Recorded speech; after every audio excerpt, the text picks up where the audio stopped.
નમસ્કાર દર્શક મિત્રો, હું છું પરમાર અનિશા. તમે જોઈ રહ્યા છો લોકસામના ન્યૂઝ. તો જોઈએ આજના સમાચાર લીલિયાથી અમારા રિપોર્ટર દીપક ભટ્ટ સાથે. લીલિયા મોટા ખાતે આવેલ રામજી મંદિરના 100 વર્ષ પૂર્ણ થતા ભવ્યથી ભવ્ય શતાબ્દી મહોત્સવ યોજાઈ રહ્યો છે. ત્યારે તમામ કાર્યક્રમોને આખરી ઓપ અપાઈ રહ્યો છે. ત્યારે આ કાર્યક્રમમાં સમગ્ર લીલિયાના નગરજનો ભારે ઉત્સાહપૂર્વક આ કાર્યક્રમોને આખરી ઓપ આપી રહ્યા છે. જય શ્રી રામ. લીલિયા રામજી મંદિરને 100 વર્ષ પૂર્ણ થયા, એનો શતાબ્દી મહોત્સવ આપણે ઉજવવા જઈ રહ્યા છીએ. એની તૈયારીઓ પૂર્ણ થઈ ગઈ છે.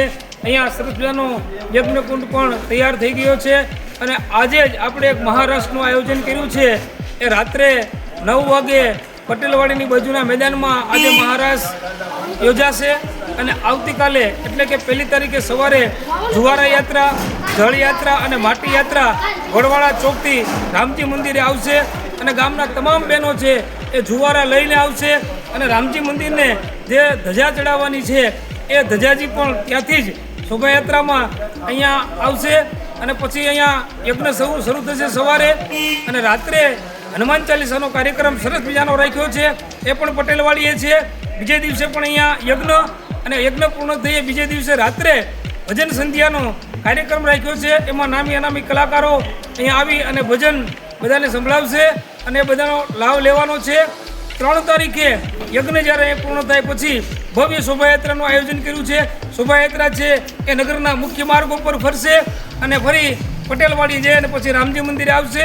અને સાંજે આખા ગામનું ધુવાડાબંધ જમણવાર રાખ્યું છે. એમાં તમામ જ્ઞાતિના લોકોને જમવા પધારવાનું છે. બધાને ઘરે ઘરે કંકોત્રી આપી અને આમંત્રણ આપ્યું છે. લીલિયાના વતની હોય અને બહાર ગમે ત્યાં રહેતા હોય એ તમામ લોકોને પણ આપણે કંકોત્રી મોકલીને, ફોન કરીને, સમાચાર મોકલીને એ બધાને આમંત્રિત કર્યા છે. સુરતમાંથી અનેક લોકો આવવાના છે, અમદાવાદ એમ બહારથી બધેથી લીલિયામાં અનેક લોકો આ યજ્ઞની અંદર હાજરી આપવા માટે થનગની રહ્યા છે. અને ખૂબ મોટી સંખ્યામાં લોકો આવવાના છે. કેમ કે આ 100 વર્ષે આવનારો આ પ્રસંગ છે એનો ખૂબ આનંદ બધાને છે.